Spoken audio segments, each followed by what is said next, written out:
बच्चों, आप सभी का हमारे यूट्यूब चैनल एसएसआर विद्या केंद्र पर स्वागत है। जैसा कि हम जो है क्लास 10th का जो मैथ स्टार्ट किया था हमने पहला ही चैप्टर मैथ का और उसकी जो है हमारी जो परिचय यानी कि इंट्रोडक्शन की एक क्लास हो चुकी है। आज जो दूसरी क्लास है तो वो क्लास थोड़ी लंबी हो रही थी इसलिए क्या क्या मैंने उसको 2 भाग में बाँट दिया है, ठीक है? एक पहला पार्ट है वो आपको पहले देख लेना है, जब भी आपको ये क्लास देखनी है, जब भी आपको आज की क्लास समझ आएगी, ठीक है? आशा करता हूँ जो मैंने कल पढ़ाया था वो आप रिवीजन करके आए होंगे जब भी ताकि आपको सारी चीज़ें अच्छे से क्लियर होती चलें, ठीक है? तो कल हमने जो है यहाँ तक देख लिया था, ठीक है? हमने देख लिया था भाज्य संख्याओं तक कल। अब भाज्य संख्याओं से आगे देखते हैं अब। अब भाज्य संख्याओं के बाद आता है हमारा अभा भाज्य संख्याएँ। क्या आता है? अभाज्य संख्या। तो सभाज्य संख्या क्या है वो समझना है आपको। तो मैं अगर इसकी परिभाषा लिखूँ, अगर मैं इसकी परिभाषा लिखूँ, परिभाषा हो जाएगी 2 या 2 या 2 से अधिक, 2 से अधिक, 2 या 2 से अधिक संख्याओं, 2 या 2 से अधिक संख्याएँ एक साथ सिर्फ़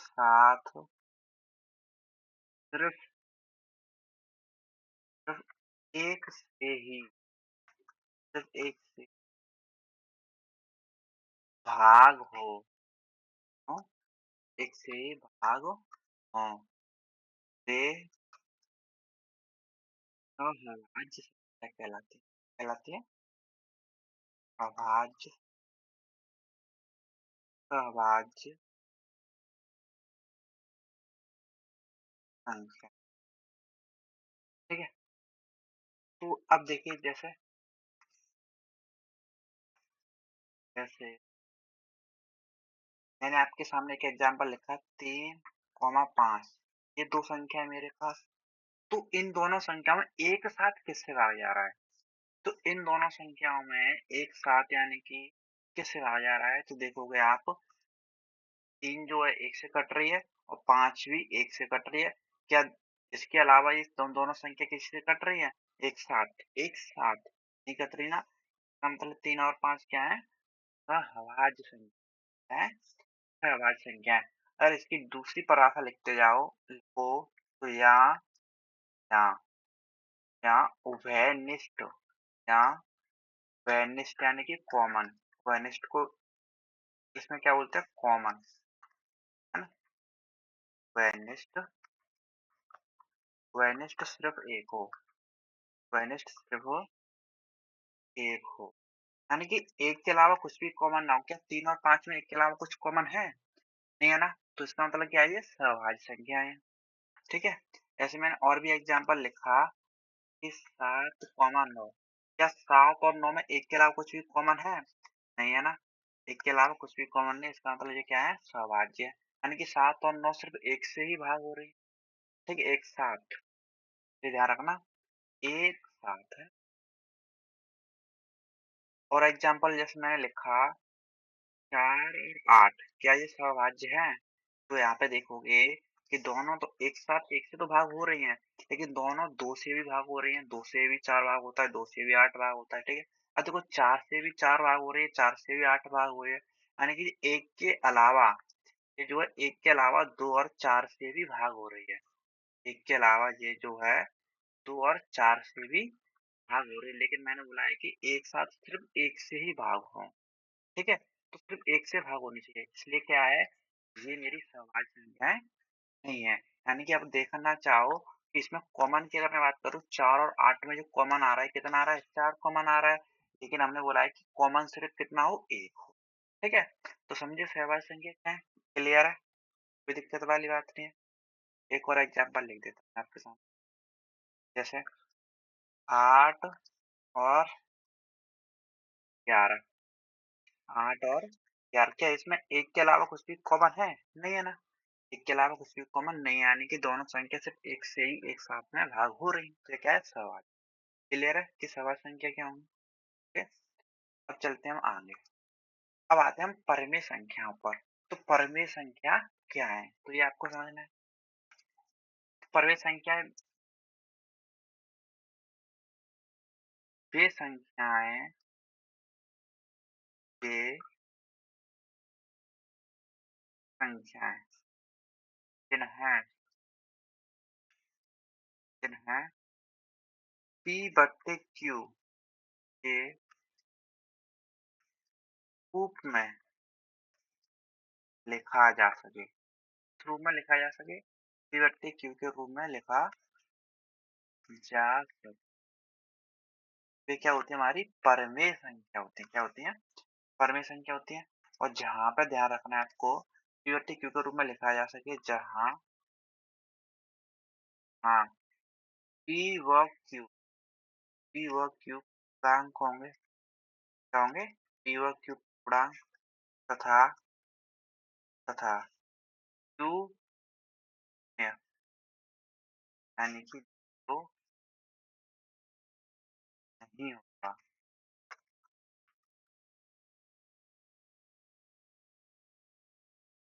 देखो P व Q पूर्णांक होंगे। क्या होंगे ये? पूर्णांक होंगे। ठीक है? पूर्णांक होंगे तथा Q शून्य नहीं होगा। तो पूर्णांक तुमने पढ़ा है। पूर्णांक क्या है? कि पूर्ण संख्या में ऋणात्मक संख्या को शामिल कर दो वो पूर्णांक होते हैं। ठीक है? तो अगर मैं इसका एक शॉर्ट में लिख दूँ इसको सारे को, ठीक है? अगर मैं इसका शॉर्ट में लिख दूँ यहाँ पे बॉक्स के अंदर,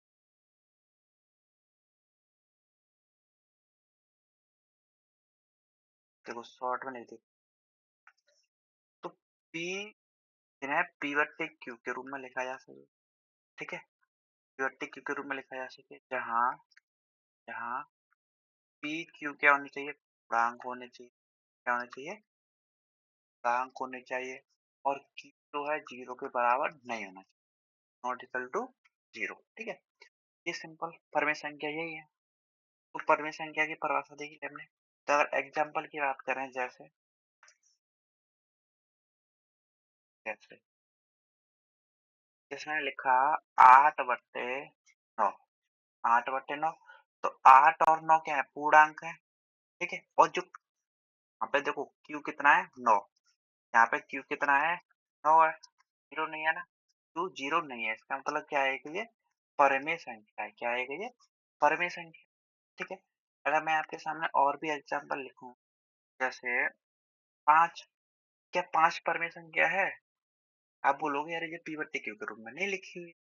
तो क्या मैं इसको P/Q के रूप में नहीं लिख सकता? देखो ये 5 है, अगर मैं 5 के नीचे अगर 1 लगा दूँ, बट्टे में 1 लगा दूँ तो कोई फ़र्क पड़ेगा? हम जानते हैं कि किसी भी संख्या में 1 से भाग दो, में कोई परिवर्तन नहीं होता है। तो इसका मतलब 5 में कोई फ़र्क पड़ेगा ही नहीं, नीचे लगा दिया मैंने 1 तो इसका मतलब क्या है यहाँ पे P/Q के रूप में लिख दिया और Q यहाँ पे कितना हो गया? 1 हो गया और Q 0 भी नहीं, Q 0 भी नहीं है। इसका मतलब 5 क्या है? एक परमेय संख्या। का मतलब 5 क्या है? एक परमेय संख्या है। सिंपल, समझे कि नहीं समझे बताओ? अगर मैं आपसे बोलूँ, ये बताओ क्या 0 परमेय संख्या है? क्या 0 परमेय संख्या है? तो देखो 0 वो है, 0 के नीचे अगर मैं 1 लगा दूँ, तो P/Q के रूप में आ गई, ठीक है? अब यहाँ पर देखो समझो बात। तो यहाँ पे Q कितना है? Q तो यहाँ पे 1 है, लेकिन मैंने बोला है कि Q 0 नहीं होना चाहिए। देखो 0 क्या एक पूर्णांक है, 1 भी क्या एक पूर्णांक ही है। ठीक है? दोनों तो पूर्णांक हैं P और Q यहाँ पे। लेकिन Q कितना 1 है, लेकिन हमारी तो शर्त ये है कि Q 0 नहीं होना चाहिए। तो Q 0 है नहीं ना, Q 0 है ही नहीं। जब Q 0 हो ही नहीं रहा है इसका मतलब क्या है ये? परमेय संख्या है। क्या है? परमेय संख्या। लेकिन अगर मैं ऐसे ही आपके सामने एक एग्जांपल लिखूँ 22/7 तो ये पाई की वैल्यू होती है, पाई बराबर कितना होता है? 22/7। ये भी हमारी परमेय संख्या क्योंकि ये भी तो P/Q के रूप में लिखी हुई है और Q भी 0 नहीं है। मेरे को नहीं समझ रहे हो? यार क्या है? और एग्जांपल लेते हैं। और एग्जांपल लिया मैंने ये, कि अगर मैं आपसे बोलूँ ये बताओ माइ -4 -4 क्या परमेय संख्या है? है ना? क्यों? देखो अगर मैं इसके -4 के नीचे 1 लगा दूँ, P/Q के रूप में आ गई और Q 0 भी नहीं है। अब Q 0 नहीं है और -4 क्या है? पूर्णांक है। -4 क्या है? पूर्णांक है। और यही तो बोला है कि P और Q क्या होनी चाहिए? पूर्णांक होने चाहिए। इसका मतलब क्या है? -4 भी क्या है? एक परमेय संख्या है। ठीक है? -7/8 ये क्या है? परमेय संख्या है। समझ रहे हो कि नहीं समझ रहे हो? अगर मैं आपसे बोलूँ, ये बताओ मुझे कि अंडूड के अंदर 4 ये परमेय है कि अपरमेय है? आप बोलोगे अंडूड 4 जो है परमेय चेक करते हैं, ठीक है? हाँ। तो जो अंडूड 4 का मतलब क्या है? अंडूड का मतलब है वर्गमूल। अंडूड का मतलब क्या होता है? वर्गमूल। 4 एक वर्ग संख्या वर्ग है, इसका 2 का। तो अंडूड 4 को मैं क्या ले सकता हूँ? 2 ले सकता हूँ। अब इसके नीचे 1 भी लगा सकता हूँ। अब 1 लग गया तो क्या हो गया मेरा P बट्टे Q हो गया। अब P बट्टे Q हुआ तो क्या मतलब है? Q यहाँ पे कितना 1 है, Q 0 भी नहीं है। समझ रहे हो नहीं समझ रहे हो? तो इसका मतलब अंडूड 4 भी क्या है? एक परमेय संख्या है। तो ध्यान रखना कि अंडूड 4 भी क्या है? एक परमेय संख्या है कि नहीं है? तो यानी कि मैं यहाँ पे बता दूँ तो अंडूड के अंदर नोट करके लिख लेना कि अंडूड के अंदर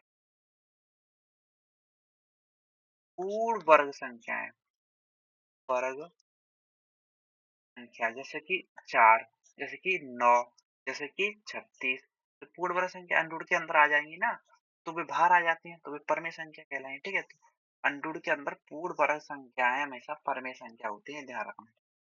क्या होती हैं? परमेय संख्या। क्या होती हैं? परमेय संख्या होती हैं, ठीक है? तो परमेय संख्या के बारे में हमने देखा पूरा मामला, क्या है ये, ठीक है? क्लियर है? ठीक है, अब आगे चलते हैं। अब आते हैं भिन्न पे। अब आते हैं भिन्न पे। देखो, परिमेय संख्याएँ और भिन्न में बस एक ही डिफरेंस है, वो क्या डिफरेंस है वो? देखो, अगर मैं इसकी परिभाषा लिखूँ अगर मैं इसकी परिभाषा लिखूँ, परिभाषा हो जाएगी वे संख्याएँ वे संख्याएँ वे संख्याएँ जिन्हें P बट्टे Q के रूप में लिखा जा सके। P बट्टे Q के रूप में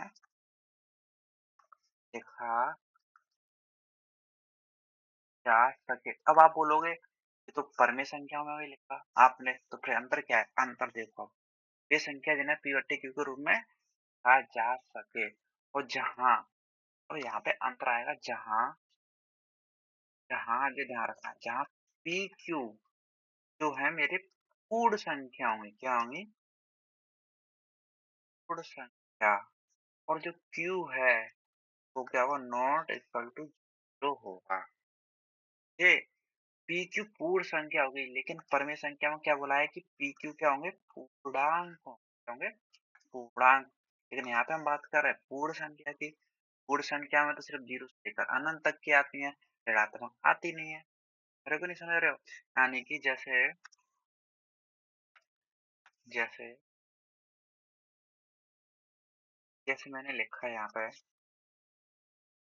कि 4/5 अब देखो 4/5 पी बट्टे क्यू के रूप में लिखी हुई है अब देखो 4 भी पूर्ण है संख्या है 5 भी पूर्ण संख्या है और यहाँ पे क्यू कितना है 5 है जीरो नहीं है इसका मतलब क्या है कि भिन्न है अगर मैं इसी को ऐसे लिख देता -4/5 क्या लिख देता -4/5 तो अब देखोगे तो -4 तो पूर्णांक होती है ना तो ये पूर्ण संख्याओं की बात कर रहे हैं हम और पूर्ण संख्याओं में नेगेटिव संख्या आती नहीं है इसका मतलब क्या है ये और क्यू जीरो नहीं है लेकिन ये -4 क्या होगी ये -4 होगी पूर्णांक अब पूर्णांक हुई तो इसका मतलब ये भिन्न तो है नहीं इसका मतलब ये भिन्न नहीं है अब भिन्न नहीं है तो क्या है ये परमेय संख्या है क्या है ये परमेय संख्या क्या है ये परमेय क्योंकि ये परमेय तो है ना पिवट क्यू के रूप में लिखिए पूर्णांक है ठीक है तो परमेय संख्या है ये क्या है परमेय संख्या है ठीक है तो आपको एक नोट लिख लेना है क्या लिख लेना है एक नोट लिख लेना है ठीक है मैं आपको नोट लिखा देता हूँ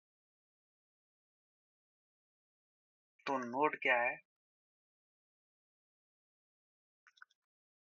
नोट ये है सभी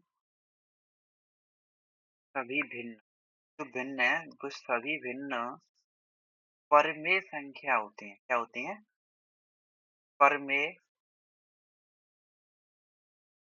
संख्या होती हैं क्या होती हैं परमेय संख्या होती हैं लेकिन लेकिन लेकिन कभी कभी पर में क्या संख्या भिन्न नहीं होती।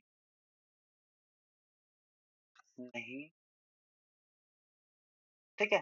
देखो, ये जो लिखा हुआ है 4/5 तो 4 और 5 पूर्णांक भी तो हैं।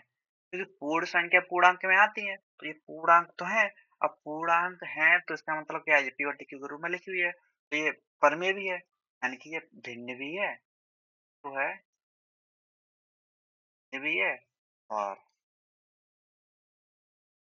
परमेय भी है, ठीक है?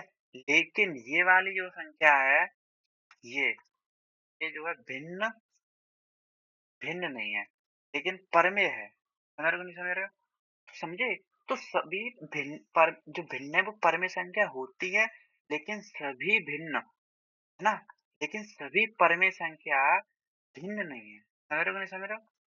इसका उल्टा सत्य नहीं होगा। तो नोट समझ आया कि सभी भिन्न परमेय संख्या होती हैं, लेकिन सभी परमेय संख्या भिन्न नहीं होती। ठीक है? यानी कि भिन्नों के पापा कौन है? परमेय संख्या। तो परमेय संख्याओं के अंदर मेरी परमेय संख्या है। इनके अंदर आते हैं भिन्न। क्या आते हैं इनके अंदर? भिन्न। समझे? के अंदर आते हैं। ध्यान रखोगे? ये चीज़ आपको ओके? अब चलते हैं आगे।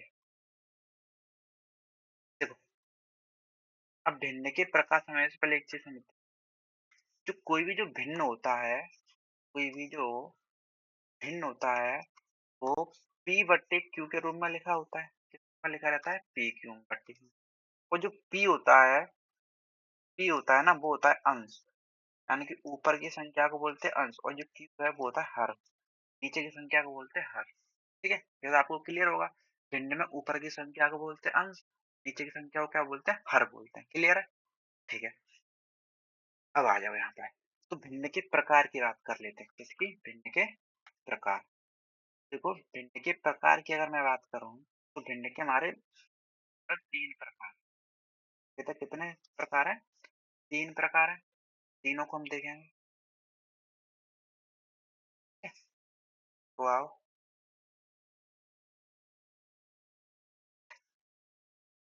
3 प्रकार हैं मुख्यतः हमारे। सबसे पहला जो प्रकार है वो है उच्चित भिन्न। क्या है?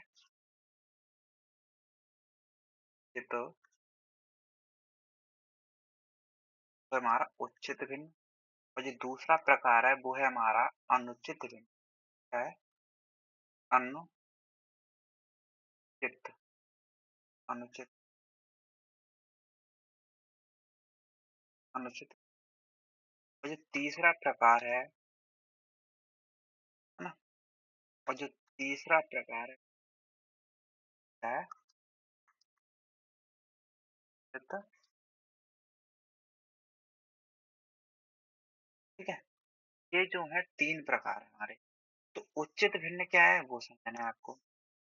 ठीक है? तो उच्चित भिन्न में क्या होता है? अंश जो है, अभी हमने देखा अंश, वह छोटा होता है हर से, यानी इसमें हर बड़ा होता है।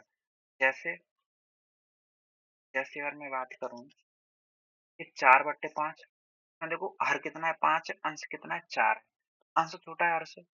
ये क्या है? एक उच्चित भिन्न है। और भी एग्जांपल ले सकते हो कि 11/13, इसमें अंश छोटा है हर से, तो क्या है? एक उच्चित। ठीक है?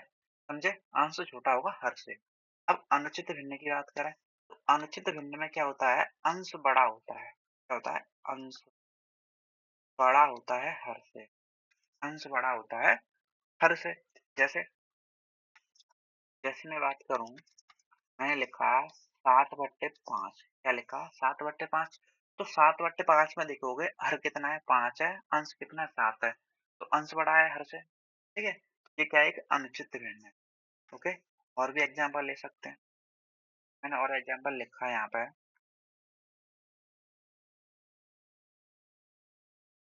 13/9। अब इसमें देखो, अंश बड़ा है हर से। क्या है? अंश बड़ा है हर से। ठीक है? तो ये क्या है? अनुचित भिन्न है। ठीक है? अब बात करें मिश्रित भिन्न, बात करें मिश्रित भिन्न। जो मिश्रित भिन्न होता है उसमें क्या होता है? पूर्ण संख्या प्लस पूर्ण संख्या प्लस उचित भिन्न, यानी कि उचित भिन्न और पूर्ण संख्या से मिलकर बना होता है मिश्रित भिन्न। ठीक है? आओ बात करें। देखो, तो जैसे कि मेरा भिन्न है अनुचित, तो अनुचित भिन्न से ही बना है ये, अनुचित भिन्न का बेटा है। यानी कि मिश्रित भिन्न का पापा है अनुचित भिन्न। देखो, यानी कि 7/5 लिखा है मेरा और मुझे इसको बदलना है किसमें? मिश्रित भिन्न में। तो क्या करेंगे? भाग देंगे। 7/5 का क्या मतलब है कि 7 में 5 का भाग। तो 7 में 5 का भाग दोगे तो कितनी बार जाएगा? 1 बार जाएगा। और जो शेष बचेगा, कितना शेष बचा? 2, उसको ऊपर लिखते हैं और जिससे भाग देते हैं वो कहाँ पे आता है? नीचे आता है। तो ये क्या हो गया? 1 सही 2/5। तो 1 सही 2/5 लिखा है, यही मेरा क्या है? यही मेरा है मिश्रित भिन्न। क्या है? मिश्रित भिन्न। समझे? तो ऐसे ही 13/9, अब 13/9 को बदलूंगा तो 9 से 13 में भाग कितने बार जाएगा? 1 बार जाएगा। ठीक है? अब शेष कितना बचा? 4 बचा और नीचे भाग किससे दिया था? 9 से दिया था। ठीक है? तो 1 सही 4/9। तो ये मैंने किसमें बदल दिया? इसको भिन्न में बदल दिया। ये हो गए मेरे मिश्रित भिन्न। समझे? तो भिन्न के प्रकार क्लियर है, कोई दिक्कत वाली बात नहीं है। ठीक है? अब आते हैं हम अपरिमेय संख्याओं पर। किस पे आते हैं? अपरिमेय संख्याओं पर। देखो, अपरिमेय संख्याओं पे आने से पहले, अपरिमेय संख्याओं को आने से पहले एक और चीज देखो,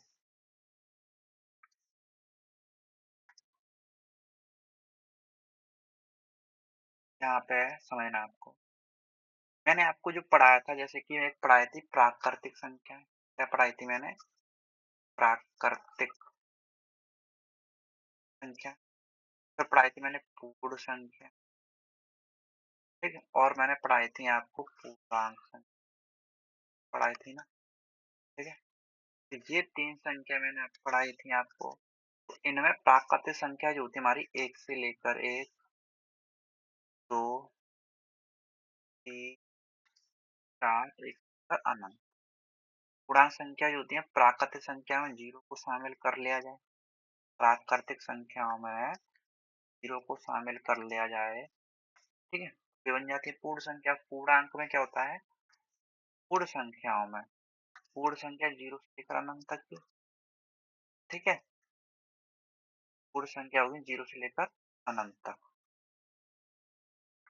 में ऋणात्मक संख्या जैसे -1, -2, -3, इनको क्या कर लिया जाता है? शामिल, यानी कि माइनस में। तो क्या मैं इनको पिवट के रूप में नहीं ले सकता? ये समझो। जैसे कि ये 1, 2, 3, 4 है, तो अगर मैं सभी के इसके नीचे 1 लगा दूँ तो क्या कोई फ़र्क पड़ेगा? इस पे 1 ही रहेगा। अगर 2 के नीचे मैं 1 लगा दूँ, क्या इस पे कोई फ़र्क पड़ेगा? 2 ही रहेगा। के नीचे 1 लगा दूँ, क्या कोई फ़र्क पड़ेगा? नहीं पड़ेगा। 4 के नीचे 1 लगा दूँ, कोई फ़र्क पड़ेगा? नहीं पड़ेगा ना। इसी तरीके से मैं सभी के नीचे 1-1 लगाता जाऊँ, तो मैं सभी प्राकृतिक संख्याओं को क्या लिख सकता हूँ? प्योर क्यू के रूप में लिख सकता हूँ ना। तो सभी को मैं किस रूप में लिख सकता हूँ? प्योर क्यू के रूप में लिख सकता हूँ। अब ऐसे ही मैं यहाँ पे इसके नीचे 1 लगा दूँ, इसके नीचे लगा दूँ, इसके नीचे लगा दूँ, इसके नीचे 1 लगा दूँ, इसके नीचे, यानी इसी तरीके से मैं इनको भी प्योर क्यू के रूप में लिख सकता हूँ कि 1 लगाते जाओ, कोई फ़र्क नहीं पड़ेगा ना। ऐसे ही मैं इनको लिख सकता हूँ ना कि इनके नीचे 1 लगा दो, इसके भी 1 लगा दो, इसके नीचे भी 1 लगा दो, इसके नीचे भी 1 लगा दो, इसके नीचे भी 1, इसके नीचे भी 1, इसके नीचे भी 1। तो इनको भी जो है प्योर क्यू के रूप में लिख सकते हैं। मतलब 1 लगाने से संख्या पर कोई फ़र्क थोड़ी पड़ रहा है ना? लेकिन 1 के अलावा कुछ और मत लगा देना, ये ध्यान रखना। क्यों? क्योंकि अगर आप 1 के अलावा कुछ और लगाओगे, जैसे इनके नीचे अगर आपने लगा दिया 2, कितना बन जाएगा? 1.5 बन जाएगा। हाँ, तो ये प्राकृतिक संख्या नहीं है। प्राकृतिक संख्या जो होती है हमारी 1 से लेकर अनंत तक होती है। पॉइंट वाली संख्या नहीं आती इसमें, तो ध्यान रखना, ठीक है? तो मैं सिर्फ़ 1 ही लगा सकता। तो मैं p/q के रूप में लिख दिया सभी। समझे कि नहीं समझे बताओ? और मैंने अभी आपको बताया कि जो है सभी भिन्न परमेय संख्या होती हैं, ठीक है? समझ रहे हो कि नहीं समझ रहे हो? तो अगर मैं आपको इसका फ्लो चार्ट बनाऊँ एक अच्छा-सा, देखो, परमेय संख्याओं का अगर मैं फ्लो चार्ट बनाऊँ एक अच्छा-सा, प्यारा-सा,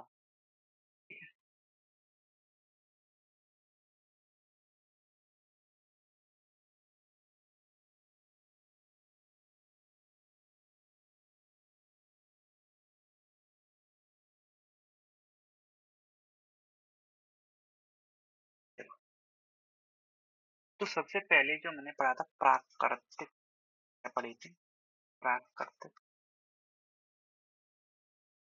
फिर पढ़ी पूर्ण संख्या, फिर पढ़ी थी हमने पूर्णांक संख्या, क्या पढ़ी थी? पूर्णांक संख्या, ठीक है? और हमने देखा था उच्चित भिन्न, क्या देखा था? उच्चित भिन्न, और देखा था हमने अनुचित भिन्न, अनुचित, अनुचित भिन्न, और देखा था हमने मिश्रित भिन्न, क्या देखा था? मिश्रित, ठीक है? तो अभी तो हमने क्या किया कि जो परमे संख्या होती है ना? जो परमे संख्या होती है, तो मैंने अभी आपको प्राकृतिक संख्याओं को परमे संख्या लिख के दिखाया था। दिखाया था ना? पूर्ण संख्याओं को भी परमे संख्या लिख के दिखाया था। सभी के नीचे 1 लगा दो, के नीचे भी 1 लगा दो तो परमे बन जाती है। ऐसे उच्चित भिन्न तो हमारे ये भिन्न परमे संख्या होते हैं।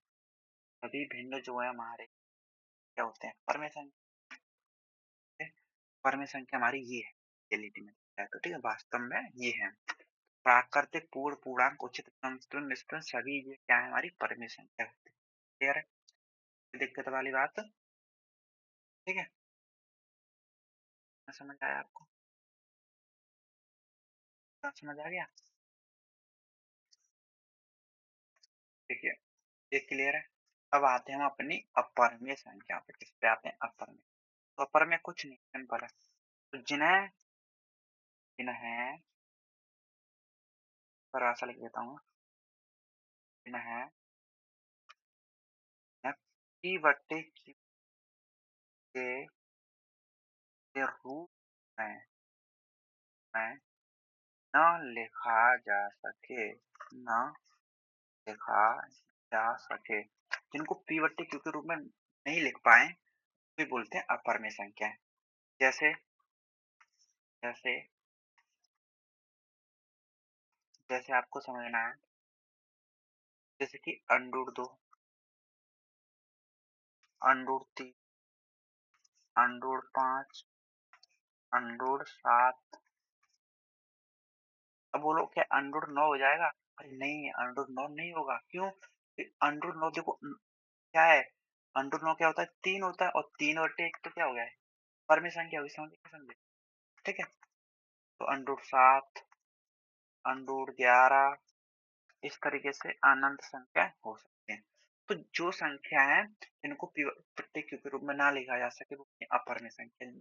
तो ये सारी संख्या क्या है? अपरमेय संख्या है। इनको हम पिवट क्यू में नहीं लिख सकते हैं। ठीक है? इनको जो हम पिवट क्यू के रूप में नहीं लिख सकते।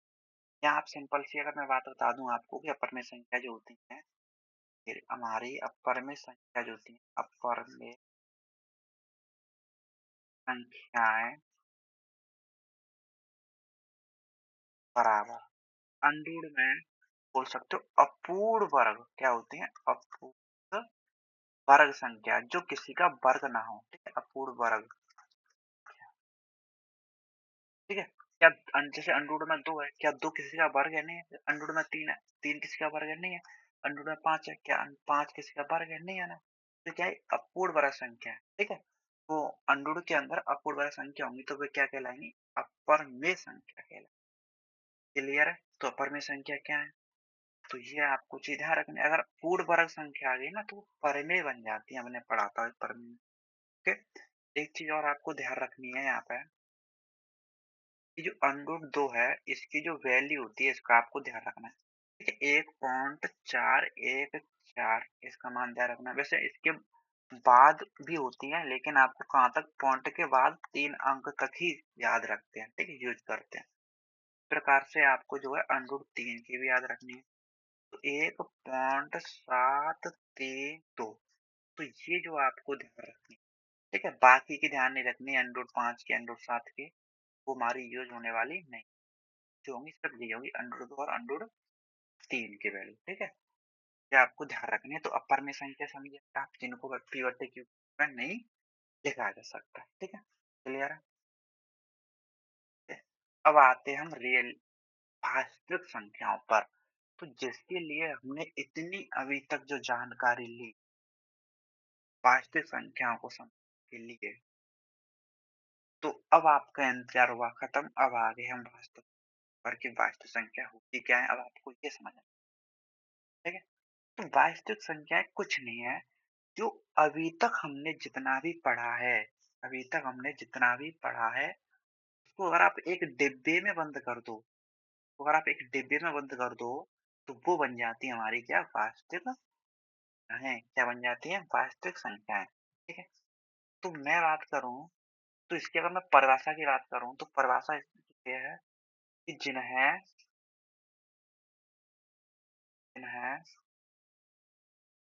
संख्या रेखा नंबर लाइन जिन्हें संख्या रेखा पर दर्शाया जा सके। क्या कराया जा सके? दर्शाया जा सके। इन्हें संख्या रेखा पर दर्शाया जा सके। ठीक है? दर्शाया जा सके तो वास्तविक संख्या होती हैं। इनमें इनमें परिमेय परिमेय संख्या तथा अपरिमेय दोनों शामिल होती हैं। परिमेय संख्या तथा अपरिमेय अपरिमेय संख्याएँ संख्याएँ शामिल होती फल परिभाषा ये है, शामिल होती। तो अपरिमेय और परिमेय और अपरिमेय संख्याओं को ही क्या कहते हैं? वास्तविक संख्याएँ कहते हैं। अगर मैं इसका फ्लो चार्ट बनाऊँ, ठीक है? अगर मैं इसका फ्लो चार्ट बनाऊँ वास्तविक संख्याओं का, तो हम क्या पढ़ रहे हैं? वास्तविक संख्या। क्या पढ़ रहे हैं? वास्तविक संख्या, ठीक है? वास्तविक संख्याएँ। अगर मैं इसका फ्लो चार्ट बनाऊँ, अच्छा, फ्लो चार्ट बनाते हैं। चार्ट से हो जाएगी।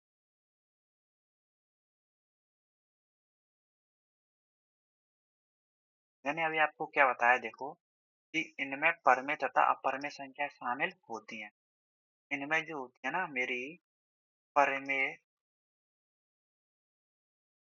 में जो है परिमेय संख्याएँ आती हैं, वास्तविक संख्याओं में और अपरिमेय आती हैं। ठीक है? तो इन दोनों को ही मिला दो तो भी बन जाती है हमारी वास्तविक, ठीक है? और परिमेय संख्याएँ जो होती हैं पीवट क्यू के रूप में लिखी होती हैं। तो हमने अभी देखा वो भी हम जो है 2 भाग में बाँट सकते हैं, भी जो 2 भाग में बाँट सकते हैं। तो पहला भाग देखो, तो परिमेय संख्या जिनको पीवट क्यू के रूप में लिखा जा सकता है। तो हमने देखा कि जो पूर्णांक हैं उनको पीवट क्यू के रूप में लिख सकते हैं ना। अब पूर्णांक के अंदर सभी मेरी पूर्ण संख्या भी आती हैं, आती है कि नहीं आती हैं बताओ? और सभी पूर्ण संख्याओं के अंदर मेरी प्राकृतिक संख्या भी आती हैं कि नहीं आती हैं बताओ? पढ़ा है कि नहीं पढ़ा है बताओ? पढ़ा है ना? तो परिमेय संख्या समझे पूर्णांक परिमेय संख्या में पूर्णांक भी आते हैं, पूर्णांक के अंदर पूर्ण संख्या भी आती है, पूर्ण संख्या के अंदर प्राकृतिक संख्या आती है। क्लियर है? अब दूसरी चीज़ देखो और दूसरी चीज़ आपको समझनी है क्या? कि भिन्न मैंने आपको भिन्न तो बताए थे। तो भिन्न भी तो हमारे परमेय संख्या होती हैं, तो सभी भिन्न जो है परमेय संख्या होती हैं। तो भिन्न मैंने आपको कितने प्रकार के बताए थे? 3 प्रकार के नंबर 1 उचित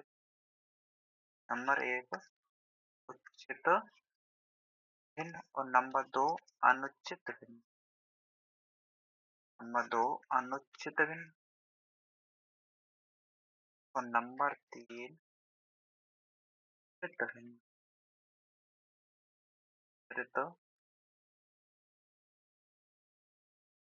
तो ये प्रकार के मैंने आपको भिन्न बताए थे।